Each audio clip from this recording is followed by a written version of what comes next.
Hello everyone, welcome to Math Nerd. Now no more fear of math. अब math से marks कम नहीं. तो guys I hope आप लोगों को हमारे इस चैनल पे हमारा कंटेंट बहुत ज़्यादा पसंद आ रहा है. तो आज की इस क्लास में हम डिस्कस करने वाले हैं class 9th maths chapter number 2 polynomials. वैसे अगर इस चैप्टर की हम बात करें तो ये चैप्टर कहीं ना कहीं पूरी बुक के अंदर सबसे ज़्यादा हाईएस्ट मार्क्स को वेटेज कैरी करता है. मतलब कोई भी एग्जाम हो, अगर ये चैप्टर आ रहा है तो आप मान के चलना यहाँ से बहुत सारे आपको क्वेश्चंस मिलेंगे.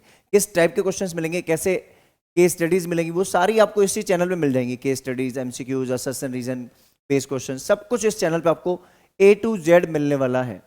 राइट. तो आज की जो हमारी क्लास होने वाली है इसमें हम डिस्कस करने वाले हैं चैप्टर 2 का पार्ट नंबर 1, जिसमें हम डिस्कस करेंगे exercise 2.1 with all the basic concepts. अब आज की जो क्लास है इसमें कई ऐसे बेसिक कॉन्सेप्ट्स हैं जो आपको काफी चैनल पे प्रॉपरली एक्सप्लेन नहीं मिलेगा. जैसे कि पॉलिनोमियल्स की definition, on the basis of degree and terms के बेसिस पे इसका क्लासिफिकेशन, कि पॉलिनोमियल क्या होता है on the basis of degree, किस टाइप का होता है, क्लासिफिकेशन डिग्री के बेसिस पे और टर्म्स के बेसिस पे. तो ये बहुत ही इंपॉर्टेंट टॉपिक होने वाला है क्योंकि आपको 10th क्लास में भी काफ़ी सारी यहाँ से चीज़ें जो हमारी बेसिक कॉन्सेप्ट्स होंगे वो काम आएंगे. इवन कई लोग अगर 9th के कॉन्सेप्ट को जानते हैं वो 10th के क्वेश्चंस को भी अटेम्प्ट कर सकते हैं. राइट. ये तो होगी कुछ नॉर्मल सी बातें. हाँ, हमने चैप्टर 1 भी इस चैनल पे ऑलरेडी एक्सप्लेन करके प्लेलिस्ट अपडेट कर रखी है. अगर आपने नहीं देखी तो उसे आप जरूर देख लेना. तो चलिए बिना टाइम वेस्ट किए आज की क्लास शुरू करते हैं. तो आज की इस क्लास में पहले हम डिस्कस करने वाले कुछ बेसिक कॉन्सेप्ट्स जो हमारे क्लास 8 तक के कॉन्सेप्ट्स को रिलेट करते हैं और हमें वो नॉलेज होना बहुत जरूरी है. मीन्स क्लास 8 की बात करते हैं अपन. आपने क्लास 8 में पढ़ा था कोई एक एक्सप्रेशन होता है, एल्जेब्रिक एक्सप्रेशन. राइट. अब एल्जेब्रिक एक्सप्रेशन आपने पढ़ा था जिसके अंदर आपने पढ़ा था लेट सपोज 5x + 7. ये एक एल्जेब्रिक एक्सप्रेशन है. अब इस एल्जेब्रिक एक्सप्रेशन की मैं बात करूं तो यहां पे मेरे पास दो टर्म्स हैं. अब आपको पता होगा कि टर्म्स कैसे सेपरेट होती हैं, प्लस और माइनस से. टर्म्स सेपरेट कैसे होती है, प्लस और माइनस. लेकिन अगर इसके पास x है, इसके पास x नहीं है तो ये ऐड नहीं होंगी. ये कांस्टेंट टर्म है और ये x की टर्म है जिसमें पावर 1 है. राइट. अब ये एक एक्सप्रेशन है. अगर इसमें दो टर्म्स है तो इसको बाइनोमियल एक्सप्रेशन बोलते हैं. सिंगल टर्म होती है तो मोनोमियल एक्सप्रेशन बोलते हैं. और तीन टर्म्स होती है ट्राइनोमियल एक्सप्रेशन होता है. राइट. ये अलजेब्रा में पढ़ा था हमने. इस एक्सप्रेशन के अंदर मैं देखूं तो मेरे पास दो टर्म्स हैं 5x + 7. जिस भी टर्म के पास, कांस्टेंट के पास कोई कोएफिशिएंट वेरिएबल नहीं है इसको बोलते हैं कांस्टेंट टर्म. ये सबको पता होगा. और ये जो हमारा एक्सप्रेशन है अभी ये वन वेरिएबल का है. मींस एक ही वेरिएबल यूज हो रहा है, दैट इज x. तो x इज माय वेरिएबल. और यहां पे हमारे पास जो ये 5 है इसको हम बोलेंगे coefficient. Coefficient coefficient of x 5 है. कांस्टेंट टर्म +7 है क्योंकि बाहर साइन क्या है, पॉजिटिव है. अगर मैं ऐसे लिखूं 5x² - 3x - 7, अब उस टाइम पे मेरी कांस्टेंट टर्म क्या होगी, ये मेरी कांस्टेंट टर्म होगी -7. Right. Coefficient of x that is -3. x के पहले क्या है, -3. Coefficient of x² that is 5. ये बेसिक कॉन्सेप्ट आपको पता होना चाहिए जो 9th क्लास का हमारा है.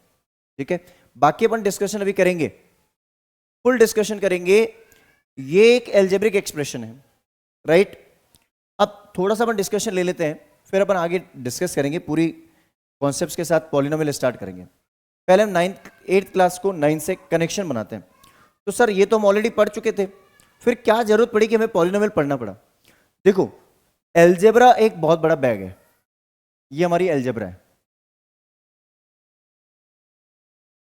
ये एल्जेब्रा है. और एल्जेब्रा का एक पोर्शन, एक छोटा सा पोर्शन है पॉलिनोमियल्स. ये हमारा पॉलिनोमियल्स है. मतलब आपने कोई भी एक्सप्रेशन लिख दिया वो एल्जेब्रा है, बिल्कुल है. आपने कोई भी एक्सप्रेशन लिख दिया वो एल्जेब्रा है, बिल्कुल है. आपने 7 लिख दिया वो भी एक एल्जेब्रिक एक्सप्रेशन है क्योंकि कांस्टेंट टर्म हो गई वो. जैसे आपने लिखा 7, ये एक एग्जांपल है. आपने लिखा 7, 7 भी एक एल्जेब्रिक टर्म है, एक्सप्रेशन है, मोनोमियल एक्सप्रेशन, कांस्टेंट टर्म आ रही है, वेरिएबल नहीं है तो आप वेरिएबल लिख सकते हो 7 इंटू एक्स पावर 0, ऐसे लिख सकते हो, दैट इज 7 ओनली।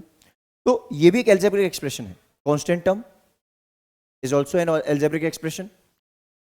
ये तो हमारा प्रीवियस कॉन्सेप्ट था, मतलब हमने जो भी लिखते हैं, कोई भी एक्सप्रेशन आप लिखते हो वेरिएबल और कांस्टेंट्स को मिला के, कोएफिशिएंट्स लिखते हो, वेरिएबल्स लिखते हो, वो आपका एल्जेब्रिक एक्सप्रेशन बन जाता है, ये कंफर्म है ना, बनता ही है। अब जितने भी मेरे एल्जेब्रिक एक्सप्रेशंस हैं उसमें से कुछ पॉलिनोमियल्स होते हैं। अब कुछ कौन से पॉलिनोमियल होते हैं, देखो यहां पे आपने लिखा जैसे रूट ऑफ x प्लस 5, ये भी एल्जेब्रिक एक्सप्रेशन है, लेकिन पॉलिनोमियल बोलता है मेरे लिए थोड़ी सी कंडीशन डिफरेंट होनी चाहिए। ये डेफिनेशन आगे आपको मैं स्लाइड पे बताऊंगा, बट अभी कंक्लूड करते हैं थोड़ा बहुत। The power of variable in each term is a whole number। Polynomial क्या बोलता है, the power of variable in each term, जितनी भी टर्म्स आप लिखोगे, इन ईच टर्म जितनी भी आप टर्म्स लिखोगे उसके अंदर हर एक वेरिएबल के ऊपर जो पावर होगी वो होल नंबर होनी चाहिए। अगर मैं इसको देखूं तो ये x की power x root of x मतलब x की पावर क्या होगी, हाफ। क्या हाफ मेरा होल नंबर होता है क्या, नहीं। इसका मतलब ये एल्जेब्रिक एक्सप्रेशन है बट ये पॉलिनोमियल नहीं है। It is an algebraic expression but it is not a polynomial. ये एक एल्जेब्रिक एक्सप्रेशन है लेकिन पॉलिनोमियल नहीं है, इस चीज को अच्छे से ध्यान में रखना है। अगर मैं इसकी बात करूं तो ये एल्जेब्रिक एक्सप्रेशन है। क्या ये पॉलिनोमियल है? क्यों है? पावर 2 पावर 1, आप बोलोगे 7, सर 7 के पास माइनस आ गया, अरे वेरिएबल पावर देखनी है, वेरिएबल नहीं मतलब वेरिएबल इंटू एक्स पावर 0 चलेगा। यहां मैंने देखा, यहां लिखा मैंने 5x प्लस 7, तो x पावर 0 यहां भी लिख सकता हूं, वेरिएबल पावर 1 वेरिएबल पावर 0। ये एल्जेब्रिक एक्सप्रेशन तो है ही, एल्जेब्रिक एक्सप्रेशन तो सारे ही हैं, लेकिन ये पॉलिनोमियल भी होगा, इस बात को आपको ध्यान में रखना है, राइट। अब कुछ एक ऐसे एग्जांपल्स आएंगे आगे जाकर, इसके मैं पूरे वैरायटी ऑफ एग्जांपल्स कंक्लूड करूंगा, ठीक है। इसके डेफिनेशन को अच्छे से आपको समझाऊंगा। ये तो एक ब्रीफ मतलब कि होता है ना, एक flow chart sort of thing, कि एक बेसिक कॉन्सेप्ट्स पता होना चाहिए। क्यों अलजेब्रा से हम पॉलिनोमियल की तरफ जा रहे हैं, ये क्यों, why we should study polynomials, because we have to separate or we have to study only specific expression। कोई स्पेसिफाइड एक्सप्रेशंस को स्टडी करनी है हमें, और वो स्पेसिफाइड क्या है कि वेरिएबल की पावर मेरी कभी फ्रैक्शन नहीं होनी चाहिए, ना ही नेगेटिव होनी चाहिए, ना फ्रैक्शन होगी और ना ही नेगेटिव होगी। ऐसे एक्सप्रेशंस को हमें स्टडी करना है और कुछ नहीं करना है। बात समझ आ गई? क्या करना है, जल्दी से इसका स्क्रीनशॉट ले लीजिए। चलिए, तो आई होप आप लोगों ने अच्छे से नोट कर लिया होगा या इसका स्क्रीनशॉट ले लिया होगा। अब डिस्कस करते हैं, बात करते हैं पॉलिनोमियल की विद डेफिनेशन एंड एग्जांपल। इसकी जो डेफिनेशन है और एग्जांपल के बारे में बात करते हैं। तो डेफिनेशन मैंने आपको क्या बोली थी, it is an algebraic expression in which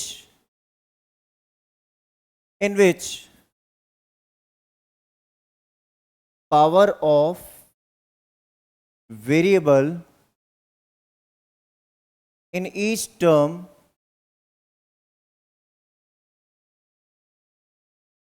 is a whole number। तो थोड़ा सा सही से लिख लेते हैं, होल नंबर।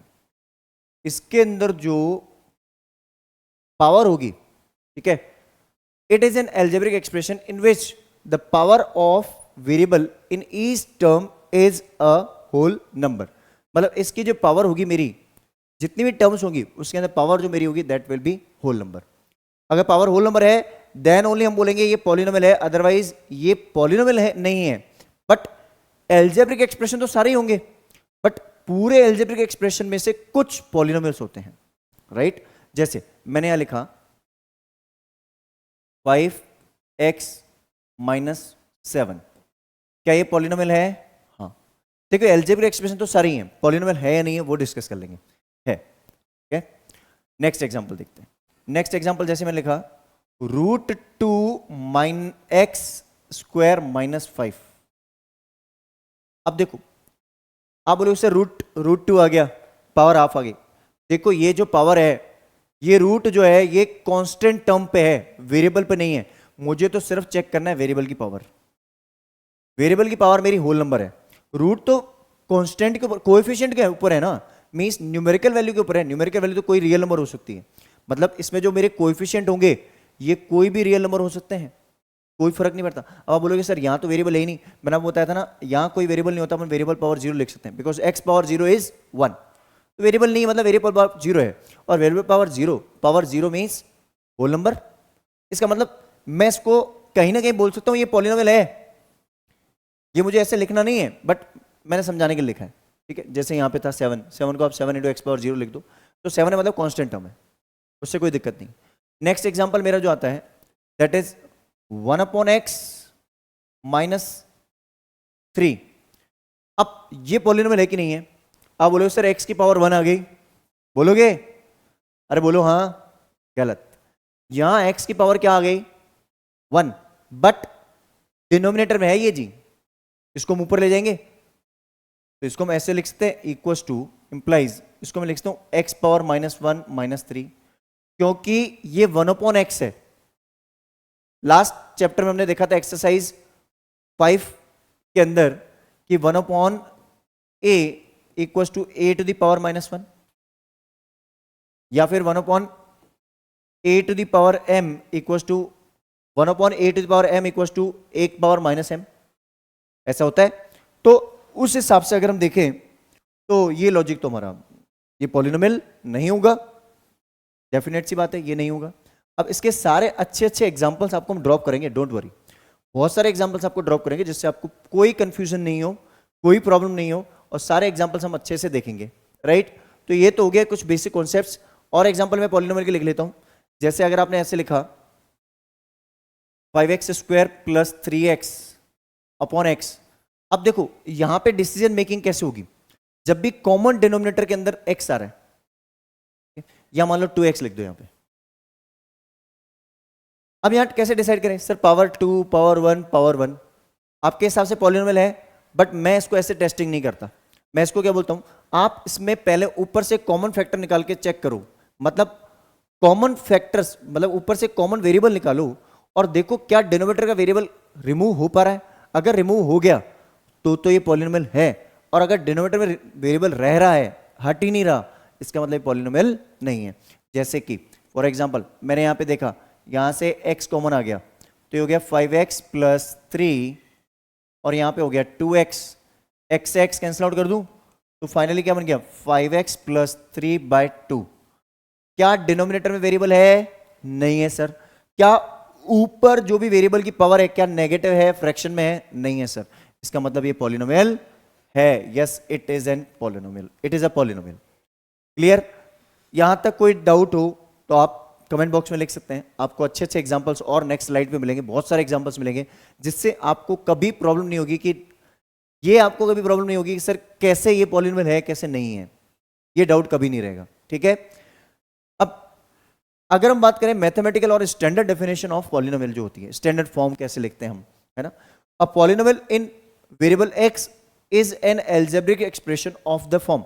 देखो पॉलिनोमियल एल्जेब्रिक एक्सप्रेशन होता है, लेकिन देखो जितने भी पॉलिनोमियल है, जितने भी पॉलिनोमियल है ये एल्जेब्रा का पार्ट है, ठीक है, एल्जेब्रिक एक्सप्रेशन है। लेकिन जितने भी एल्जेब्रिक एक्सप्रेशन होंगे क्या वो पॉलिनोमियल होंगे? जरूरी है क्या? नहीं है। जैसे कि ये एक एल्जेब्रिक एक्सप्रेशन है बट पॉलिनोमियल नहीं है, तो जितने भी पॉलिनोमियल हैं वो तो एल्जेब्रिक एक्सप्रेशन होंगे, बट जितने भी एल्जेब्रिक एक्सप्रेशन है वो सारे पॉलिनोमियल हो ये कंपलसरी नहीं है। ये स्टेटमेंट याद रख लेना, all polynomials are algebraic expressions but all algebraic expressions are polynomial. It is not true. It may or may not be, हो भी सकता है और नहीं भी हो सकता, बट सारे नहीं होते वैसे, क्योंकि जितने भी आप एग्जांपल लिखो सारे होंगे ये जरूरी नहीं है ना। वो डिपेंड करता है एग्जांपल के ऊपर, कैसा एग्जांपल आप ड्रॉ कर लिखते हो। ठीक है, अब बात आती है यहाँ पे a polynomial in which in variable x is an algebraic expression of the form. अब ये जो हमने लिखा है एक्सप्रेशन, इसका मतलब क्या होता है? ये डेफिनेशन वैसे काम, ये मतलब एक्सप्रेशन काम का नहीं है, बट इसमें ये बताया गया कि जब भी हम किसी एक्सप्रेशन को लिखते हैं तो हमेशा हम पहले लिखते हैं, अगर वन वेरिएबल का है तो पहले हाईएस्ट पावर लिखेंगे, फिर उसके बाद उससे छोटी पावर, फिर उससे छोटी पावर, जैसे कि, और जैसे यहाँ पे x to the power n है तो उसका कोएफिशिएंट, जो पहला कोएफिशिएंट होगा उसको हम नाम दे रहे हैं an. ये कोएफिशिएंट है, an is coefficient of variable. अब n मतलब an इज, अब इसका मतलब क्या हुआ? जैसे an मतलब कि x की पावर n का कोएफिशिएंट हो गया. an-1 किसका कोएफिशिएंट है? x की पावर n-1. मतलब कि ये, कि जैसे मैंने एग्जांपल लिखा यहां पे 5x square minus 3x plus 7. अब यहां लास्ट वाली टर्म कांस्टेंट है क्योंकि इसके पास वेरिएबल अगर मैं लिखना चाहूं तो x पावर 0 लिख सकता हूं ऐसे, a पावर 0 के साथ, जैसे यहां पे x पावर 0 लिख दूं, लेकिन x पावर 0 कभी लिखते नहीं है क्योंकि 1 बन जाता है. Any variable power 0 is 1. लेकिन ये a बेस है, ये बेस है. एक होता है सबस्क्रिप्ट, एक होता है सुपरस्क्रिप्ट. आपने केमिस्ट्री में पढ़ा होगा. सबस्क्रिप्ट होता है ये और सुपरस्क्रिप्ट होता है ये. अगर आप नेमिंग लिखते हो कि a1 variable, a2 variable, a3 variable, तो नेमिंग के लिए हम यूज करते हैं सबस्क्रिप्ट और पावर के लिए हम यूज करते हैं सुपरस्क्रिप्ट. ठीक है, तो ये पता होना चाहिए, वैसे साइंस में आप पढ़ोगे. अब यहां पे अगर मैं इसको देखूं तो ये वेरिएबल लिखने की जरूरत नहीं है मुझे, बिल्कुल नहीं है सर. यहां से मैं हटा दूं कोई दिक्कत नहीं है. अब ध्यान से समझना, यहां पे अगर मैं देखूं तो इसको मैं बोलूंगा variable x, single variable x है. ठीक है, power 2, power 1, then constant term. अब जरूरी नहीं है पावर 2 के बाद पावर 1 आना जरूरी है, जरूरी नहीं है. पावर 2 के बाद सीधा कांस्टेंट टर्म भी आ सकती है, या सिंगल टर्म पावर 2 की भी हो वो भी चलेगा. अब इसको मैं नाम दे दूंगा a2, a1 और ये a0.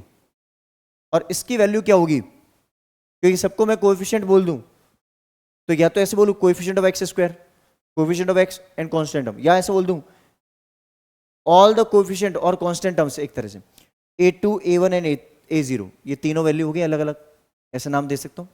ठीक है. अब नेक्स्ट जो चीज है, जैसे कई बार आपने लिखा x to the power 3 minus 1. अब इस केस में पावर 3 के बाद डायरेक्ट क्या आ गया? कांस्टेंट टर्म, कोई दिक्कत नहीं.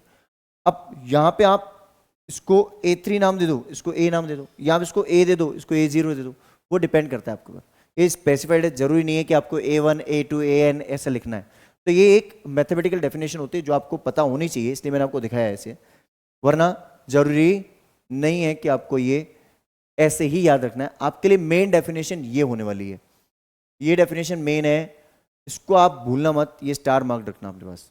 ठीक है, बात समझ में आ गई? क्या करना है, जल्दी से इसका स्क्रीनशॉट ले लीजिए. चलिए, तो आई गेस ये आपको अच्छे से एग्जांपल्स क्लियर हो चुके हैं, ये टॉपिक क्लियर हुआ. अब इसके कुछ एग्जांपल्स प्लेस करते हैं अपन, राइट. जैसे पहला एग्जांपल देखते हैं अपन. फर्स्ट एग्जांपल मैंने लिखा है यहां पे x रूट x माइनस 5. क्या ये पॉलिनोमियल है? नहीं है. मैं जिस पे क्रॉस कर दूं वो नहीं है. It is not an polynomial. Algebraic expression तो है बट पॉलिनोमियल नहीं है. क्यों नहीं है? क्योंकि x to the power half minus 5 है ये, इसलिए नहीं है. सेकेंड एग्जाम्पल हम लिखते हैं, जैसे हमने लिखा है यहां पे एक्स स्क्वायर माइनस रूट 3. अब देखो एक्स स्क्वायर, एक्स की तो पावर कितनी है? 2, बट ये रूट किसके ऊपर आ रहा है? कांस्टेंट टर्म के ऊपर आ रहा है. तो कांस्टेंट टर्म का तो मतलब ही नहीं, वेरिएबल के ऊपर रूट नहीं होना चाहिए. तो ये पॉलिनोमियल है. क्यों है उसका रीजन मैं अभी बताता हूं. देखो यहां पे x की पावर कितनी है? 2. कांस्टेंट टर्म कोएफिशिएंट मेरा हो गया 1, माइनस ये रूट 3 क्या है मेरा? कोएफिशिएंट, क्योंकि वेरिएबल तो मेरा x पावर 0 है ना. यहां पे अगर मैं वेरिएबल के बारे में डीप में सोचूं तो यहां पे वेरिएबल तो x पावर 0 है, तो उसकी तो मुझे टेंशन लेनी नहीं है. बात समझ आ रही है नहीं आ रही है? अब नेक्स्ट थर्ड एग्जांपल देखते हैं. थर्ड एग्जांपल अगर हम देखें यहां पे, तो जैसे मैंने लिखा 5x square minus 3x upon 2x. ऊपर से वेरिएबल देखो कॉमन आ रहा है क्या? मतलब नीचे का वेरिएबल आप ऐसे नहीं हटा सकते. ऊपर से वेरिएबल कॉमन आ रहा है और नीचे का वेरिएबल रिमूव हो गया, नीचे वेरिएबल नहीं रहा, तो ये पॉलिनोमियल बन जाएगा, वरना नहीं बनेगा। तो यहां से हमने देखा, यहां से हमने क्या किया, x कॉमन लिया, अंदर बचा 5x minus 3 upon 2x, x से x कैंसिल आउट हो गया। सिंपली हम इसको देखें तो ये हो जाएगा 5x माइनस 3 अपॉन 2। ऊपर वेरिएबल है बट उसकी पावर होल नंबर होनी चाहिए, होल नंबर पावर है, और नीचे कोई वेरिएबल नहीं होना चाहिए, नीचे वेरिएबल नहीं है। तो आप इसको भी इंप्लाइज करके ऐसे लिख दो। ठीक है, यहां तक की बात सारी क्लियर है। देखो जितने भी एग्जाम्पल यहां पे आपको मिलेंगे ये सारे स्कूल में पूछ लिए जाएंगे आपसे, कभी ना कभी आपसे पूछ लिए जाएंगे। तो इसलिए इस चीज को नोट कर लेना कि सारे एग्जाम्पल आपके लिए बेस्ट ऑफ द बेस्ट होने वाले हैं, राइट। अब नेक्स्ट एग्जाम्पल हम देखते हैं, फोर्थ एग्जाम्पल। फोर्थ एग्जाम्पल कई बार हमसे ये पूछा जाता है, जैसे मैंने लिखा x square plus 10x plus 24 divided by x plus 6। देखो अभी मैं वो आइडेंटिटी वगैरह या वो एक्सप्रेशन आपसे डिस्कस कर रहा हूं जो आप पढ़ चुके हो। फ्यूचर में आपके पास वो आएंगे जो फ्यूचर में आइडेंटिटी पढ़ोगे, जैसे ए क्यूब माइनस बी क्यूब, ए क्यूब प्लस बी क्यूब, उस पर बेस्ड आप उसको फैक्टराइज करोगे। अब मैं यहां पे देखूं तो ऊपर से कुछ कॉमन नहीं आ रहा, नीचे से कुछ कॉमन नहीं आ रहा, लेकिन ऐसे क्वेश्चंस को मैं कोशिश करूंगा, ऊपर मेरे पास क्वाड्रेटिक एक्सप्रेशन दिख रहा है, क्वाड्रेटिक पॉलिनोमियल। वैसे इस चैनल पे आपको सारी चीजें अच्छे से समझाएंगे हम, क्वाड्रेटिक पॉलिनोमियल को कैसे सॉल्व करते हैं, ठीक है, बेस्ट वे। इसको मैं फैक्टराइज कर लूं तो इसको फैक्टराइज करने में मेरे पास दो फैक्टर बनेंगे, x प्लस 4 और x प्लस 6। अभी के लिए आप इतना ही देख लो कि इसके factors x plus 4 x plus 6 होंगे। आपको अगर आता है अच्छे से तो वेल एंड गुड है, आप समझ जाओगे कि यहां कैसे हुआ x प्लस 4 x प्लस 6। अब अगर मैं इसको फैक्टराइज कर लूं और मेरा ये पूरा का पूरा ब्रैकेट कैंसिल आउट हो रहा है, देखो ध्यान रखना, नीचे अगर ब्रैकेट है, दो टर्म एक साथ है तो ये पूरा फैक्टर कैंसिल आउट होगा, एक एक टर्म कैंसिल आउट नहीं होगी। इसका मतलब मेरे पास क्या हुआ, फाइनली इसकी वैल्यू क्या होगी, x प्लस 4। नीचे कोई वेरिएबल नहीं है, ऊपर जो वेरिएबल है न्यूमरेटर में टर्म बची x प्लस 4, उसके पास जो पावर है मेरी वो होल नंबर है। इसका मतलब ये पॉलिनोमियल हो गया, बिल्कुल सही है। नेक्स्ट एग्जांपल देखो आप, ये सारे एग्जांपल जो है आपको ऐसे नहीं मिलेंगे कहीं पे भी, स्पेसिफाइड कहीं नहीं मिलेंगे। आप कोई बुक वगैरह रेफर कर लो सर वहां मिल जाए, नहीं, ये सारा हमारा एक्सपीरियंस है जिसकी वजह से आपको ये सारे क्वेश्चंस वो मिल रहे हैं जो आपको बेस्ट ऑफ द बेस्ट मिलेंगे। नेक्स्ट फिफ्थ एग्जांपल देखते हैं, अगर हम x पावर 5/4 या 5/2, 2x power 5/2 upon root x plus 3। अब इस एग्जांपल को अगर मैं देखूं, ध्यान से समझना इस एग्जांपल को, देखो ये 3 जो है ये मुझे प्रॉब्लम नहीं कर रहा, इसकी तो कोई प्रॉब्लम ही नहीं है, एलसीएम लेने मत बैठ जाना, ये प्रॉब्लम तो बेचारा कर ही नहीं रहा। प्रॉब्लम कौन कर रहा है, ये रूट x डिनोमिनेटर में। ऐसे क्वेश्चन जब भी आ जाए तो आपको एक ही काम करना है, सबसे पहले आपको क्या करना है, जो भी आपका एक्सप्रेशन है उसको पावर में कन्वर्ट करना है।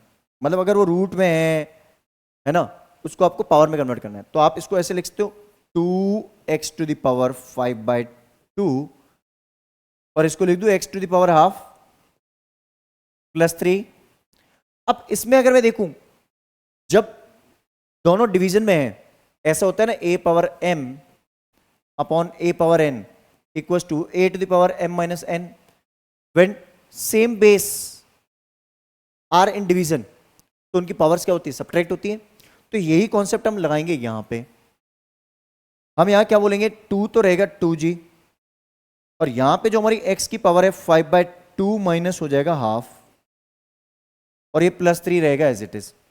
अब 5/2 माइनस हाफ एलसीएम ले लेंगे तो 4/2, 5/2 माइनस ऐसा होगा ना, 5/2 माइनस 1/2 एलसीएम लोगे 2, वो 5 माइनस 1, 5 माइनस 1 दैट इज 4/2, और 4/2 को क्या बोलोगे 2, तो इसकी पावर कितनी बन जाएगी 2। तो इसको मैं ऐसे लिख दूं 2x स्क्वायर प्लस 3। अब बताओ इसके पास क्या वेरिएबल की पावर नेगेटिव फ्रैक्शन ऐसी कुछ आ रही है, होल नंबर आ रही है ना, मतलब ये पॉलिनोमियल है। क्लियर है, कौन सा समझ में आ रहा है ना। इसको हटा दूं, इसको हटा देता हूं मैं। अब देखो नेक्स्ट एग्जांपल, बहुत अच्छे अच्छे एग्जांपल है अपने पास। अब अपने पास एग्जांपल आता है 6। ये सारे एग्जांपल बहुत ही इंपॉर्टेंट होने वाले हैं आपके लिए, अच्छे से समझना, ठीक है। नेक्स्ट अपने पास एग्जांपल आता है दैट इज रूट ऑफ ये रूट मत लिखो, रूट हटा दो अभी के लिए। हमने लिखा x square minus 16 upon x plus 4। अब देखो आप में से कुछ बच्चे बहुत गड़बड़ करते हैं, सर एक्स से एक्स काट दूं, 4 4 जा 16 कर दूं तो एक्स माइनस 4 आंसर बन जाएगा। गलत, जो तरीका आपका है वो गलत है। क्योंकि अगर मैं यहाँ पे माइनस लिख दूं नीचे, चलो इसको हटा दूं माइनस, इसको प्लस की जगह माइनस कर देते हैं, तो आंसर आपका वेरी कर जाएगा। अब जैसे कुछ बच्चे ऐसे होते हैं, सर कैंसिल आउट कर दो, एक्स से एक्स, 4 से 4, माइनस से माइनस प्लस बन जाएगा, माइनस माइनस कैंसिल आउट होकर प्लस बन जाएगा, तो एक्स प्लस 4 आंसर आ जाएगा, एक्स माइनस 4 आ जाएगा, जो भी है आपका आंसर अपने हिसाब से आप वेरी कर लेते हो। गलत तरीका है। इसमें आइडेंटिटी लगेगी A square minus B square. आपको पता है ये कुछ ऐसा, A square minus B square upon के X minus 4 as it is रहेगा। तो उसको हम क्या लिखेंगे, A plus B multiplied with A minus B that is X minus 4, उड़ गया, और ये क्या हो गया, x प्लस 4, और इसको हम एक पॉलिनोमियल बोलेंगे। बात समझ आ रही है अच्छे से, कॉन्सेप्ट क्लियर हो रहा है ना, कैसे चीजें वेरी करती हैं, कैसे चीजें बनती हैं, वो आपको पता चल जाएगा। पॉलिनोमियल है या नहीं है, वो डिसीजन मेकिंग कैसे होगी। लास्ट एग्जांपल देखते हैं, ठीक है। जैसे आपने लिख दिया 3x square plus 5x upon x square. आप में से कुछ बच्चे क्या करते हैं, एक्स स्क्वायर कैंसिल आउट कर देते हैं, ऐसा नहीं करना है। अब आप अगर देखो तो आपकी हाईएस्ट पावर क्या कॉमन आ रही है ऊपर से, एक्स, तो ये हो गया 3x plus 5 upon x square. अब एक्स स्क्वायर से एक पावर कैंसिल आउट हो जाएगी, तो नीचे एक्स बचेगा ना, मतलब एक्स रिमूव नहीं हो रहा, इसको हम ऐसे लिख दें 3x plus 5 upon x. Denominator में से एक्स नहीं हट रहा, कॉमन फैक्टर ले लिया, उसके बाद भी डिनोमिनेटर से एक्स नहीं हट रहा, जो हमारा डिनोमिनेटर है वो x को कंटेन कर रहा है। इसका मतलब ये हमारा पॉलिनोमियल नहीं है। आपको ये चीज बहुत अच्छे से क्लियर हो चुकी होगी ये सारे एग्जांपल देखकर। और देखो मैं एक रियलिटी बता रहा हूं, ये सारी चीजें आपको, सारे एग्जांपल्स इस तरीके से किसी भी चैनल पे नहीं मिलने वाले हैं। तो आपको बहुत अच्छे से चीजें अंडरस्टैंड करनी है और अपने नॉलेज और स्किल्स को डेवलप करना है, ठीक है। तो क्या करना है, जल्दी से इसका स्क्रीनशॉट ले लीजिए। चलिए, तो आई गेस ये कॉन्सेप्ट आपको अच्छे से क्लियर हो चुके हैं। आपने इन चीजों को, एग्जांपल्स को नोट कर लिया, नोट जरूर करना, स्क्रीनशॉट जरूर ले लेना, इसको नोट करना नोटबुक में। अब बात आती है next, classification of polynomials on the basis of their terms. Terms के बेसिस पे, सिंगल टर्म, 2 टर्म्स, 3 टर्म्स, यहां हम 3 ही बात करेंगे। पहला आता है monomial, mono mean single, monomial expression. आपने पढ़ा था मोनोमियल एक्सप्रेशन। मोनोमियल एक्सप्रेशन हम कैसे पता करते हैं, जैसे हमने लिख दिया 7x, अभी एक ही टर्म है, सिंगल टर्म। मोनोमियल एक्सप्रेशन मतलब कि सिंगल टर्म, सिंगल टर्म, जब भी सिंगल टर्म होगी हम उसको बोलेंगे मोनोमियल एक्सप्रेशन। -7 √2, क्योंकि कांस्टेंट टर्म है, सिंगल टर्म है ये भी, √2 इंटू एक्स पावर 0 लिख दो, -7 इंटू एक्स पावर 0 लिख दो, कोई दिक्कत नहीं है। सिंगल टर्म है मतलब ये मोनोमियल एक्सप्रेशन होगा, ठीक है। यहां तक की बात तो सर क्लियर हो गई हमें अच्छे से, है ना। अब बात आती है next, that is second expression, that is called binomial. Bi का मतलब होता है टू, बाइसाइकिल जैसे, तो बाइनोमियल एक्सप्रेशन, बाइनोमियल एक्सप्रेशन मतलब 2 टर्म्स, और जो मेरी टर्म्स होती है वो प्लस और माइनस से सेपरेट होती है, ध्यान रखना। जैसे आपने लिखा 2x प्लस 7, 2 टर्म्स हैं, एक्स स्क्वायर माइनस 1, 2 टर्म्स हैं। लेकिन कई बच्चे कंफ्यूज होते हैं एक एग्जांपल देखकर, बहुत अच्छा एग्जांपल है हमारे पास। जैसे हमने लिखा 5x माइनस 2x, कई बच्चे बोलते हैं सर बाइनोमियल एक्सप्रेशन, अरे लाइक टर्म्स हैं, ऐड और सब्ट्रैक्ट होगी, दोनों पास x वेरिएबल है, तो 5x minus 2x that is 3x। तो ये तो मोनोमियल का एग्जांपल हुआ, इसका मतलब हम इसको यहां ना लिख के यहां लिखेंगे, this is an example of monomial. Single term है, सिंगल टर्म मतलब कि मोनोमियल का एग्जांपल, क्योंकि ये सॉल्व होकर एक सिंगल टर्म बनाएगा, ठीक है ना। ये सॉल्व नहीं हो सकता, ये तो बाइनोमियल ही रहेगा, ये भी बाइनोमियल रहेगा, कैसे सब्ट्रैक्ट करोगे, बात समझ आई। नेक्स्ट, नेक्स्ट हम डिस्कस करते हैं, that is called third, trinomial. Trinomial means, trinomial expression मतलब कि 3 terms, 3 terms. If an expression have 3 terms, then it is trinomial. जैसे x cube x square plus 5 minus 5x plus 2 ऐसा लिख दो, x cube minus x plus 1, ऐसे कुछ भी example लिखो जिसमें 3 टर्म्स हो लेकिन सिंप्लीफाई नहीं हो, आफ्टर सिंप्लीफिकेशन हो 3 टर्म्स. ऐसे नहीं है इसके जैसे लिख दिया कि सर 5x माइनस 2x वो 3x होता है, उसको बाइनोमियल बोल दो, ऐसा नहीं हो सकता. क्लियर है ये? तो आई गेस ये कॉन्सेप्ट आपको अच्छे से क्लियर हो चुका है. ये classification on the basis of terms आपको अच्छे से क्लियर हो चुका है. तो क्या करना है, जल्दी से इसका स्क्रीनशॉट ले लीजिए. चलिए, तो आई गेस ये कॉन्सेप्ट आपको अच्छे से क्लियर हो चुका है. डिस्कस करते हैं next concept, that is called classification of polynomials on the basis of their degree. अब देखो डिग्री क्या होती है. सबसे पहली चीज, degree is nothing but the highest power of variable in an expression. Degree definition मैं यहां कंक्लूड करता हूं. Highest power of variable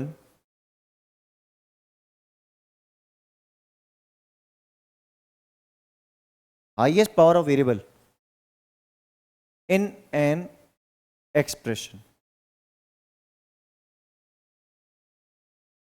Highest power of variable in an expression is called degree. जैसे मैंने यहाँ लिख दिया 5x स्क्वायर माइनस 3x, तो हाईएस्ट पावर मेरी कितनी आ रही है? जैसे एग्जांपल के लिए यहाँ पे हाईएस्ट पावर कितनी आ रही है? देखो यहाँ पावर 1, यहाँ पावर 2, हाईएस्ट पावर कितनी है? 2, तो मेरी डिग्री हो गई 2. 2 इज द डिग्री. बात समझ में आई? ऐसे इस एग्जांपल से और आपको समझ में आ जाएगा. अच्छे से क्लियर हुआ? So the classification of polynomials की हम बात करें on the basis of degree, that degree is called the highest power of variable in an expression. अब बहुत इंपॉर्टेंट कॉन्सेप्ट आता है सर. क्लासिफिकेशन अभी तो हम टर्म्स के बेसिस पे कर चुके हैं. अब बात आती है कि सर डिग्री के बेसिस पे कैसे होगा.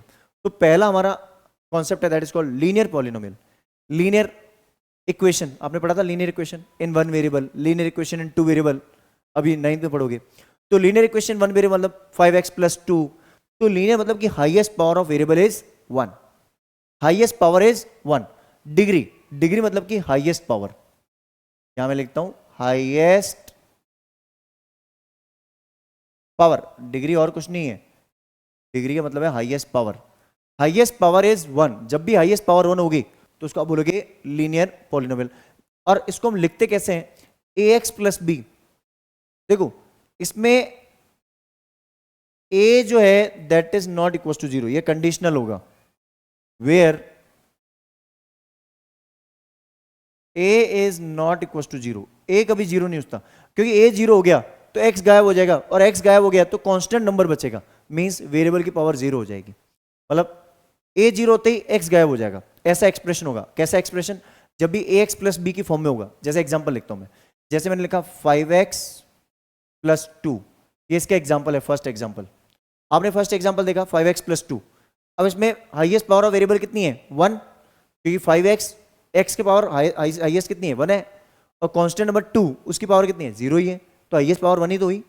यहां पे अगर मैं एक एग्जांपल और लिखूं that is root of 2x minus 3.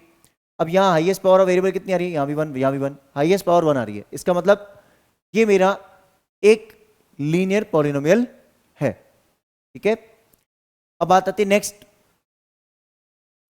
Quadratic polynomial. Quadratic polynomial वो होता है जिसके अंदर हाईएस्ट पावर ऑफ वेरिएबल कितनी होती है? मेरे पास 2. Highest power of variable is 2.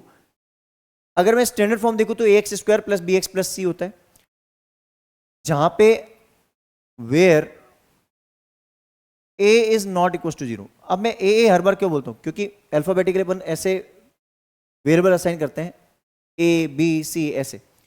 तो जो मेरे हाईएस्ट पावर है जिसको बोलते हैं डिग्री टर्म, हाईएस्ट पावर वाले टर्म को क्या बोलते हैं? Degree term. जो डिग्री टर्म है उसका कोएफिशिएंट कभी भी 0 नहीं हो सकता. अगर एक्स स्क्वायर के आगे जो a है ये अगर 0 हो गया तो ये तो लीनियर पॉलिनोमियल बन जाएगा, क्योंकि फिर हो जाएगा bx प्लस c, मतलब हाईएस्ट पावर x, x मतलब कि पावर 1, तो ये तो लीनियर हो जाएगा. इसका मतलब आपका a 0 नहीं हो सकता. क्या सर c 0 हो सकता है? डेफिनेटली. जैसे यहां पे मैं अगर लिख दूं इसको 7x, इसका एग्जांपल लिख दूं 7x, तो ये है लीनियर पॉलिनोमियल है, सिंपली है, कोई दिक्कत नहीं है. कांस्टेंट नहीं लिखा, कोई दिक्कत नहीं है. यहां पे अगर मैं x वाले टर्म को मिस कर दूं कोई दिक्कत नहीं है, कांस्टेंट टर्म को मिस कर दूं कोई दिक्कत नहीं है. जैसे इसके एग्जांपल लिखता हूं, जैसे मैं एग्जांपल लिखता हूं 7x² माइनस 2x प्लस 5, पहला एग्जाम्पल। अगली बार मैंने क्या किया, मैंने x वाली टर्म को रिमूव कर दिया, जैसे मैंने लिख दिया x² माइनस 1, x वाली टर्म रिमूव होगी। अगली बार मैंने क्या किया, एक एग्जाम्पल और लिया, that is x² plus 5x। इस बार मैंने कांस्टेंट को मिस कर दिया। तो हर बार जो मैंने एग्जाम्पल ले रहा हूं, उन एग्जाम्पल्स के अंदर मैंने कंडीशन बेसिस पे कभी भी मैं x² के आगे 0 नहीं रख सकता। अगर वो 0 रख दूंगा तो x² गायब हो जाएगा, और x² गायब होते ही या तो एक कांस्टेंट पॉलिनोमियल बन जाएगा या फिर ये लीनियर पॉलिनोमियल बन जाएगा, जो कि गलत है। ठीक है, क्योंकि क्वाड्रेटिक है। यहां पे अगर मैं बात करूं तो अब आपको समझ में आ गया, क्यूबिक, क्योंकि मतलब कि हाईएस्ट पावर कितनी है, 3। देखो हमारे सिलेबस में मेनली ये पूछे जाते हैं 1 2 3 4 5। बाय क्वाड्रेटिक आपको मैं समझाऊंगा, बट बाय क्वाड्रेटिक पूछा नहीं जाता है, बट आपको आना चाहिए। बता देते हैं, इस पे क्या दिक्कत है, लर्निंग में तो आनी चाहिए चीजें, फ्यूचर में काम आएंगी। यहां पे अगर मैं बात करूं तो यहां मैं क्या बोलूंगा, वेयर, यहां भी a is not equal to 0। ये लाइन हर जगह आएगी अपनी, हर जगह मतलब जहां तक मैं ये सारी चीजें लिख रहा हूं, ये स्टार्टिंग के 4 इनमें, यहां पे अगर a 0 हो गया तो वही x³ गायब हो जाएगा। तो हाईएस्ट पावर कितनी होती है यहाँ पे 3, क्यूबिक मतलब क्यूब पावर 3। ठीक है, अब जैसे मैंने एग्जांपल लिखा है यहाँ पे x³ माइनस 1। अब इस बार मैंने किसको किसको गायब कर दिया, x² वाली टर्म नहीं लिखी मैंने, x वाली भी नहीं लिखी, कोई दिक्कत नहीं है, x³ की टर्म आनी चाहिए। अच्छा मैं अकेली x³ लिख सकता हूं, जैसे मैंने लिख दिया 5x³, कोई दिक्कत नहीं है, आप लिख सकते हो। जैसे आपने लिख दिया x³ प्लस 2x, कोई दिक्कत नहीं है, सॉरी x³ लिखना है, cube cube cube cube, x³ plus 2x, कोई दिक्कत नहीं है, आप ऐसे भी लिख सकते हो। ठीक है, यहां मैंने x³ प्लस 2x लिख दिया, कोई दिक्कत नहीं है। क्यूब वाली टर्म आ रही है ना, पावर 3 वाली टर्म आनी चाहिए, बाकी कोई भी टर्म मिस हो जाए, सारी टर्म बाकी मिस हो जाए, b c d तीनों वैल्यू 0 हो जाए एक साथ, कभी b 0 हो जाए, कभी c 0 हो जाए, कभी d 0 हो जाए, कोई भी 0 हो जाए, कोई दिक्कत नहीं है, बट x³ आएगा तो पावर 3 होगी, और पावर 3 होते ही ये क्यूबिक होगा। क्लियर, यहां तक की बातें आई गेस आपको बहुत अच्छे से क्लियर हो चुकी हैं। अब बात आती है पावर 4 की। पावर 4 बोलते हैं बाय क्वाड्रेटिक। अगर आप यहां देखो तो यहां अपने पास है पावर 4 हाईएस्ट, पावर 4 को बोलते हैं बाय क्वाड्रेटिक। क्वाड्रेटिक होती है पावर 2, बाय मतलब कि क्वाड्रेटिक का स्क्वायर, तो power 4, square of square power 4, by quadratic double of quadratic एक तरह से। ठीक है, अब यहां पे पावर 4 होती है, जैसे मैंने लिखा x power 4 minus 3x plus 2। अब मैंने यहाँ पे दो टर्म में नहीं लिख रहा हूँ, कौन कौन सी, x³ वाली टर्म नहीं लिखी मैंने, x² वाली लिखी, कोई दिक्कत नहीं है, क्या दिक्कत है, x पावर 4 वाली टर्म मुझे लिखना जरूरी है। नेक्स्ट एग्जाम्पल में यहाँ पे देखता हूँ, x पावर 4 माइनस 1 लिख दिया मैंने, ये भी चलेगा। इस बार मैं सारी टर्म लिखता हूँ, x power 4 minus 3x² plus x minus 1 या प्लस 1, कोई दिक्कत नहीं है। x पावर 3 नहीं लिखी मैंने, तो x पावर 4 आना जरूरी है। अच्छा यहाँ पे मैं 2 लिख दूँ, कोई दिक्कत नहीं है, 2x power 4 minus 3x² plus x plus 1 चलेगा, कोई इशू नहीं है इसमें। बात समझ आ रही है अच्छे से? तो ये तो मेरे बहुत अच्छे अच्छे एग्जाम्पल्स हो गए, जो कि कहीं ना कहीं मेरे लिए बहुत इंपॉर्टेंट है ऑब्जेक्टिव क्वेश्चंस के लिए, राइट। ये लीस्ट आता है, ये भी आता है, लेकिन लीस्ट है ये, ठीक है, इस सिलेबस में दे नहीं रखा है, क्यूबिक तक का ही है। अब बात आती है कांस्टेंट पॉलिनोमियल। देखो कांस्टेंट और जीरो पॉलिनोमियल में बहुत बड़ा एक जो होता है ना कि कंफ्यूजन चलता है लोगों में कि सर समझ में नहीं आता कि कांस्टेंट पॉलिनोमियल क्या होता है, जीरो पॉलिनोमियल क्या होता है। तो बिल्कुल घबराना नहीं है इस चीज को लेकर। क्या होता है कांस्टेंट पॉलिनोमियल? देखो कांस्टेंट पॉलिनोमियल होता है कोई भी कांस्टेंट नंबर, मतलब इसकी डिग्री जो होती है, हाईएस्ट पावर जो होती है, ये क्या होती है, जीरो, हाईएस्ट पावर जीरो, ठीक है। जबकि zero polynomial degree is not defined. क्यों होती है नॉट डिफाइंड, वही बताऊंगा। इसका एग्जांपल क्या होता है, जैसे कोई पॉलिनोमियल है पी ऑफ एक्स, कोई पॉलिनोमियल है जहां पे ये वैल्यू होती है सिर्फ C means constant but non zero, it is non zero value, non zero value. ध्यान रखना ये बात, ये जो पॉइंट बता रहा हूं ये बहुत इंपॉर्टेंट है। It is non zero value, it is लिख दो, it is a non zero value, थोड़ा बेटर लगेगा। It is a non zero value. ये एक नॉन जीरो वैल्यू होती है। नॉन जीरो मतलब कि आप जीरो वैल्यू नहीं ले सकते, क्योंकि zero is the example of this. आप इसकी स्टैंडर्ड फॉर्म में आप इसको सिर्फ जीरो लिखते हो, जीरो पॉलिनोमियल को। जैसे अभी मैं समझाता हूं एग्जांपल के साथ। जैसे आपने लिखा है यहां पे -7, -7 कोई भी रियल नंबर लिख सकते हो बट नॉट जीरो। जीरो नहीं लिखते, any real number but not zero, any real number but not zero. जैसे -7, अब -7 आप बोलोगे सर -7 में कांस्टेंट की डिग्री, तो देखो -7 को मैं इक्वल टू लिख सकता हूं, equal to -7 into x power 0। तो यहां पे डिग्री क्या मिली? जीरो हो गई डिग्री।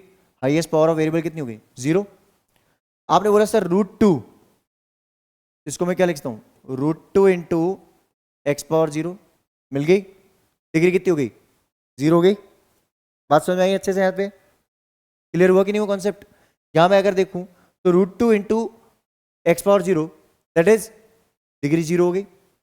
अगर मैं यहां पे लिख दूं -7 ओनली 9 लिख दो, चलो 9 को क्या लिखता हूं? 9 इंटू एक्स पावर 0।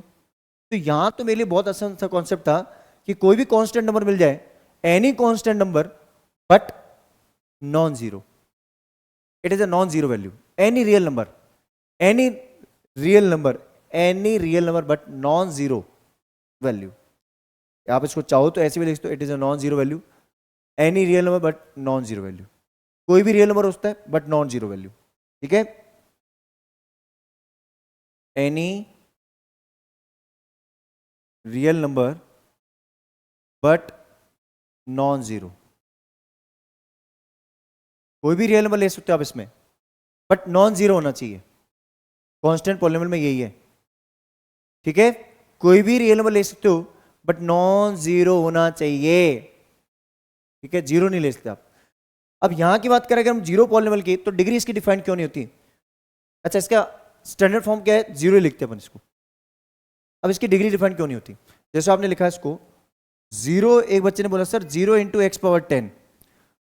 एक बच्चे ने बोला सर मैं मन में एक वेरिएबल सोच रहा हूं, उसकी पावर लिख रहा हूं। जैसे आप भी सोच लो, ये मैंने मेरे मन में एक वेरिएबल सोचा, सोच लिया आपने भी, एक वेरिएबल सोच लो एक्स, वेरिएबल एक्स है। आप उसकी कोई पावर सोचो, सोच लिया, अब उसको 0 से मल्टीप्लाई करो, फाइनल आंसर क्या आएगा? 0। अब मैंने मन में यही सोचा 0 इंटू एक्स पावर 10, 0 आया। आपने हो सकता है 0 इंटू एक्स पावर 99 सोचा हो, तो भी आंसर 0 आएगा। अगर आप इसको 0 इंटू एक्स पावर 100 सोचोगे तो भी 0 ही आएगा। तो आपका आंसर तो 0 आ रहा है, बट ये 0 के साथ कौन सा वेरिएबल की पावर मल्टीप्लाइड में आप बता सकते हो इंस्टेंटली? जैसे मैंने बोला कि मैंने एक वेरिएबल की पावर सोची, उसको 0 से मल्टीप्लाई करके आंसर लिखा, दैट इज 0। अब बताओ मेरी वेरिएबल की पावर क्या थी? बता सकते हो? नहीं बता सकते। By observing 0 you can not tell the power of variable. आप 0 को देख के कैसे बताओ? ये लो 0, अब बताओ इसकी वेरिएबल की पावर क्या थी? तो मैं तो लिख सकता हूं 0 इंटू एक्स पावर 99। मैं इसको लिखता हूं 0 इंटू एक्स पावर 999। आप डिग्री कैसे डिफाइन कर सकते हो? इसकी पावर कैसे डिफाइन कर सकते हो? नहीं कर सकते हो।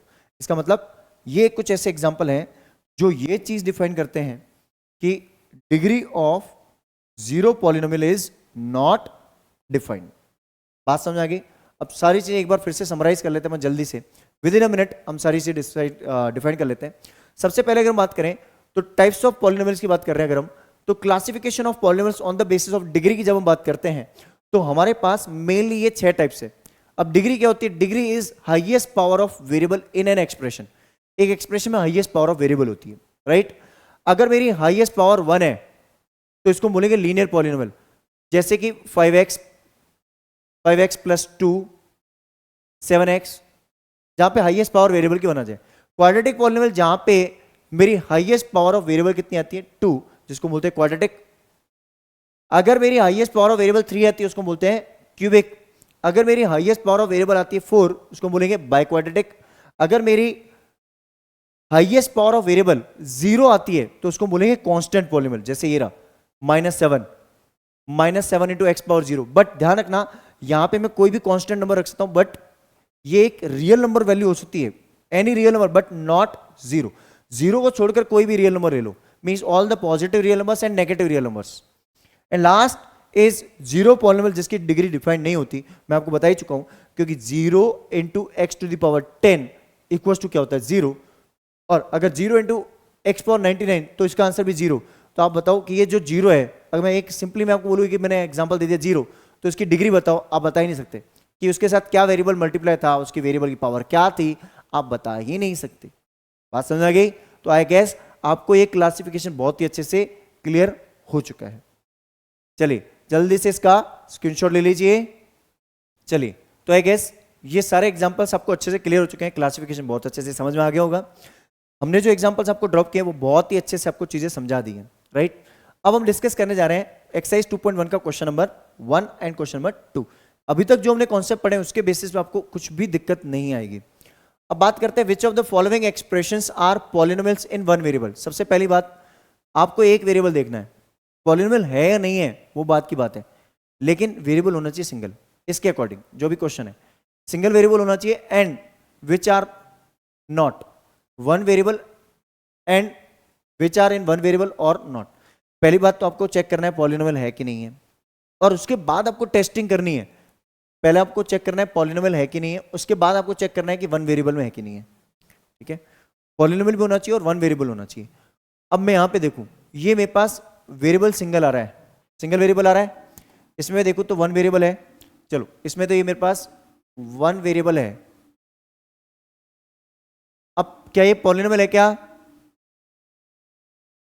एंड पॉलिनोमियल है, देखो variable power 2, variable power 1, 2 1 and constant मतलब कि पावर 0, तो होल नंबर पावर आ रही है, हाँ, तो ये पॉलिनोमियल है। तो ये एक पॉलिनोमियल हो गया इन one variable. It is a polynomial in one variable. First example तो हमारा है। दूसरे की बात करते हैं। यहां हम देखें तो वेरिएबल सिंगल वन वेरिएबल है, हाँ ये वन वेरिएबल है, वेरिएबल तो सर एक ही है इसमें, चलो ये अच्छी बात है। एंड पॉलिनोमियल है क्या? तो पॉलिनोमियल है नहीं है, है, वन वेरिएबल भी है और पॉलिनोमियल भी है। वेरिएबल वन क्या है इसमें? y, और पॉलिनोमियल इसलिए है क्योंकि यहां पे y की पावर 2 और यहां मैं लिख दूं y की पावर 0, तो पावर तो होल नंबर ही है, क्योंकि यहां पे मेरा जो कांस्टेंट है वो रूट के अंदर है। कांस्टेंट टर्म तो कोई भी रियल नंबर हो सकती है, मतलब रूट में हो सकती है, रैशनल और इरेशनल, कांस्टेंट टर्म हो सकती है, वेरिएबल नहीं हो सकता। क्लियर? तो ये भी है, ये है और ये भी है। थर्ड एग्जांपल अगर हम देखें तो थर्ड एग्जांपल वन वेरिएबल तो है, देखो वेरिएबल तो t है, but not a polynomial. Variable तो वन है बट पॉलिनोमियल नहीं है, क्यों? ये देखो ये वाला एक्सप्रेशन, ये टर्म दिख रही है आपको, root of t. Root of t का मतलब होता है t to the power half. Power किस में आ गई? देखो टू जो है वो रूट के अंदर हो सकता है, टू जो है वो रूट के अंदर हो सकता है, बट टी कभी रूट के अंदर नहीं हो सकता। टी अगर रूट में चला गया इसका मतलब गड़बड़ है, फिर क्वेश्चन गड़बड़ हो गया अपना, ठीक है। यहां देखते हैं, ये वन वेरिएबल तो है सर,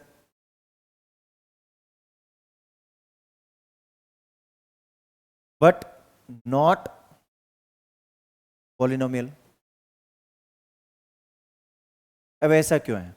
इसको इधर शिफ्ट कर लेते हैं ताकि थोड़ा सा इसका आंसर मैच हो जाएगी इसके साथ ही। ये क्यों है ऐसा? देखो वेरिएबल तो वाई वाई सिंगल ही है बट पॉलिनोमियल नहीं है, क्योंकि इसको मैं लिख दूंगा वाई का वाई प्लस 2, तो न्यूमरेटर में उसको वहीं रहने दो, डिनोमिनेटर के अंदर वेरिएबल आ रहा है और ये वेरिएबल कैंसिल आउट नहीं हो सकता। आप में से कोई ये मत बोल देना सर वाई से वाई कैंसिल आउट कर दो, बीच में मल्टीप्लाई नहीं है, एडिशन है, एलसीएम ले सकते हो, इसको कैंसिल आउट नहीं कर सकते हो, एलसीएम ले सकते हो, बीच में प्लस और माइनस होगा तो इसको मैं लिख दूं, ये अगर वेरिएबल को ऊपर लिखना चाहूं तो ऐसे लिखता हूं y टू द पावर -1, और जैसे ही ये -1 बन गया इसका मतलब ये पॉलिनोमियल नहीं है। क्लियर है बात? नेक्स्ट, यहां पे मैं देखूं तो पावर सब जगह मेरी अच्छी अच्छी आ रही है, पावर 10, 3, 50, पावर की तो कोई दिक्कत ही नहीं है सर। पावर तो ये बोल रही है सर पॉलिनोमियल तो है बट वेरिएबल 3 है, तो polynomial but in 3 variable. But ये तो बोल रहा है कि हमें वो ढूंढ के दिखाओ जो पॉलिनोमियल भी है और एक ही वेरिएबल में है। तो पॉलिनोमियल है और एक ही वेरिएबल में है, that is first part and second part. ये पार्ट पॉलिनोमियल है बट 3 वेरिएबल हो गए, अगर एक ही वेरिएबल होता तो बात बन जाती। ये पॉलिनोमियल नहीं है बट वन वेरिएबल में है, ये पॉलिनोमियल नहीं है बट वन वेरिएबल है। तो वेरिएबल वन होगा या पॉलिनोमियल नहीं होगा, कोई भी एक केस फेल होते ही उसको हम फेलियर मानेंगे। फिर बात समझ में आ गई? अच्छे से समझ में आया क्वेश्चन नंबर 1। अब बात करते हैं क्वेश्चन नंबर 2 की, जो कि बहुत ही आसान है, आप 9th क्लास से पढ़ते आ रहे हो, 8th क्लास से पढ़ते आ रहे हो। Right the coefficient of x square, ये एक्स स्क्वायर है, ध्यान रखना, यहां पे आप इसको एक्स स्क्वायर कर लेना, ये एक्स स्क्वायर है, ठीक है। Right the coefficient of x square है ये, ठीक है। इसको हम थोड़ा सा सही कर लेते हैं, यहां पे आपको कंफ्यूजन नहीं होना चाहिए। Right the coefficient of x square in each of the following terms, जितने मेरे each of the following expressions, जितने मेरे एग्जांपल्स हैं उन सबके अंदर मुझे आपको बताना है कि कोएफिशिएंट ऑफ एक्स स्क्वायर क्या है। यहां पे मैं देखूं तो ये तो कांस्टेंट टर्म है, ये एक्स वाली टर्म है, ये मेरी एक्स स्क्वायर की टर्म है। अब इस टर्म के अंदर मैं देखूं तो एक्स स्क्वायर के आगे मेरे पास क्या लिखा है, कुछ नहीं, मतलब 1, पॉजिटिव 1। तो कोएफिशिएंट क्या हो गया, coefficient of x square equals to +1, 1 बोल दो। यहां पे मेरी एक्स स्क्वायर वाली टर्म ये रही, तो यहां पे मेरा कोएफिशिएंट क्या हो गया, कुछ नहीं, मतलब 1 बट माइनस का, दैट इज इक्वल्स टू -1।